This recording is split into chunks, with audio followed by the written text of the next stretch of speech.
Welcome back to Curious Conversations. Our guest today is Dr. Sundas Saboor. How are you today, Dr. Saboor? I'm good, Shia. How are you? Doing great. So, Dr. Saboor, before we jump into your research, could you tell me a little bit about yourself? My name is Sundas Saboor, and I am originally a physician from Pakistan. And I graduated in 2015, and then I moved to Canada, got a lot of clinical and research experience in Canada. Uh, I was a part of a lot of research studies in US as well simultaneously. Right now, I'm pursuing my master's in public health in social and behavioral sciences from Harvard T.H. Chan School of Public Health, and I will finally graduate this year. So really looking forward to that. Yes, congratulations. That's absolutely amazing. So, Thank Dr. Saboor, today we're going to be discussing a new article that you published in Cureus titled Gender and Racial Profile of the Academic Pediatric Faculty Workforce in the United States. Could you start off by taking us through this new article? Yes, definitely. So before this article, I have published other articles about gender and racial disparities in medical residency and fellowship programs in North America. And we realized that we were focusing on the residency and fellowship programs. Why not we jump to the academic programs? Because this is where the residents and fellows get trained. And so we tried to dig into what equity, diversity, and inclusion looks like in academic settings. And for that, we chose the data from the AAMC faculty roster, which is the American Association of Medical Colleges. Fortunately, unfortunately, it's self-reported data. So this is one of the limitations that we came across because people who self-reported themselves as white or self-reported them as Asians or blacks, it's what we have. Right now, as we see that US is more diverse now, so we might need to see that we have more multiple races and how people identify themselves. So this is one of the limitations that we came across, but anyhow, we went on to analyze that. And during our research, we found out that although women have increased in full professor positions, associate professor positions, and chairperson positions, but the drawback is that they're not tenured or not on tenured track, which is like a confirmed position for women. And so they're struggling in a lot of workplaces. We talk a lot about gender gap and women are not represented fully, but this is what we found out research wise as well. So there is data too. It's not just something going on TV and social media that women are being underrepresented, but it's actually the data shows the same. And that is why we also, on the other hand, we also saw that the blacks and the Asians who identify themselves as Asians and blacks and Hispanics, they are also underrepresented in the tenure track positions.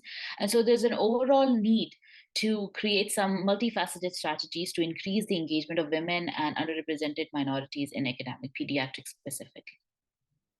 So, what would you say are the most important implications of this article?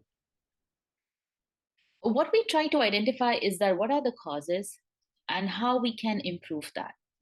So, for example, one of the causes was that if you read the article, if you see the introduction, the problem starts at the very basics. So the students who identify as women and who identify themselves as Asians and whites, they are not in the medical system from the beginning. So the medical students, when they get entered into the medical school, they're very few. And then few of them go on to for residencies, few of them go on to become fellows, and then few of them go on to become academic positions.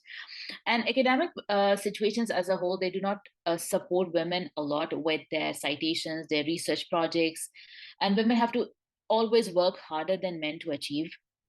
And it's the similar case with underrepresented minorities. One other thing that we observed during our research is that US is becoming more and more diverse with the coming years. And in 2050, there will be more multiple races in US than original races. And so we do need to add more women and other races in the medical system so that people can relate to them, they can share their experiences more openly, and they do not have any bias within another race as well. So in order to serve the proper patient demographics that are happening in US, we need to have more diverse physicians, more diverse academics. Yeah, and what factors specifically do you think are preventing these women from being equally represented and these underrepresented minorities as well?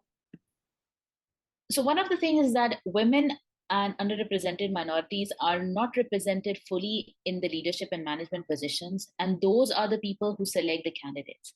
So if we have more representation of women and underrepresented minorities in those leadership positions and in the um, and in the settings and in the leadership positions, and like they can hire more and more women and underrepresented minorities. Like the people who make those decisions and policies in silos in their room, like they need to add more and more underrepresented people, because that is how they can translate that in a real work.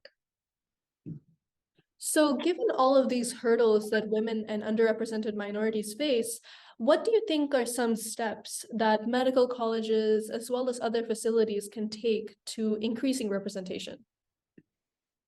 One thing that they can do that I researched about is that they need to add more people, diverse people in the admissions committee. And then they can do that. One other thing which I came across in a few research studies is that what they did is that they made the admissions committee blind to the gender and race of people, and they just saw the CV and whatever they had. And I think the admissions committee should be more equity based, because there are few people who don't get those much resources as other people have, and they try to work with the resources they already have. So for example, the underrepresented minorities are actually do not get all the resources that other people do get, and so they struggle with like getting USMLE scores, getting their SAT scores, their GRE scores, and they are left behind overall, and they get less scores for that.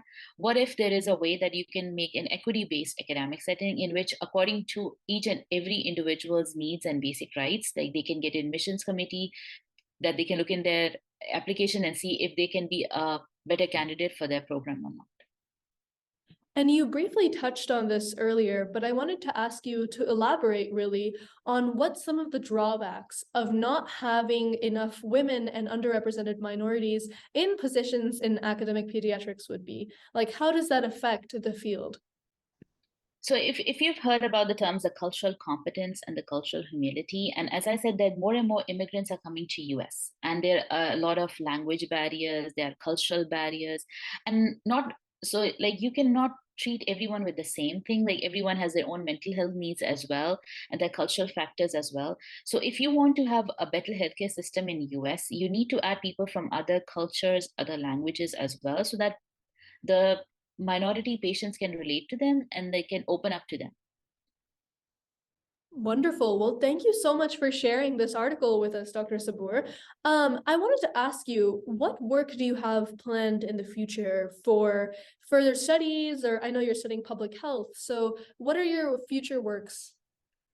So right now I'm working with a professor who is working in the race, ethnicity, and health department. And we talk a lot about how to, so it's not just data collection that we're interested about, or it's not just the research studies, but how it can be translated in real work, because that is where the main thing is.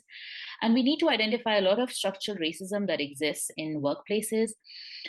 Because of COVID, I think we have gone really back in healthcare, and in one way, COVID-19 also identified so many racial biases which really exist in healthcare. So we can see that the people who identify as Black and Asians, they suffered so much during COVID-19. They had issues with vaccination as well. So how can we solve this? The thing is that we have to start from the upstream approaches to the downstream, so like step by step. But it will take time, but I'm really hopeful. And US has really progressed in terms of racial equity.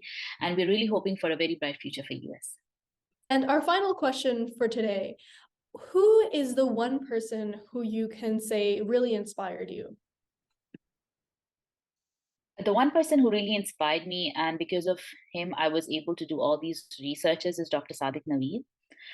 He is a psychiatrist in US, and I owe him a lot. Like whatever I am today, whatever researches I was able to do, I totally owe all my research and accomplishments to him. It's because of him that I am here today. Awesome. Well, I'm sure Dr. Naveed will be so happy to hear that. Well, thank you so much for joining us today, Dr. Saboor. It was a pleasure to speak with you. Thank you, Shreya. Thank you so much. And I hope my conversation helps the young professionals.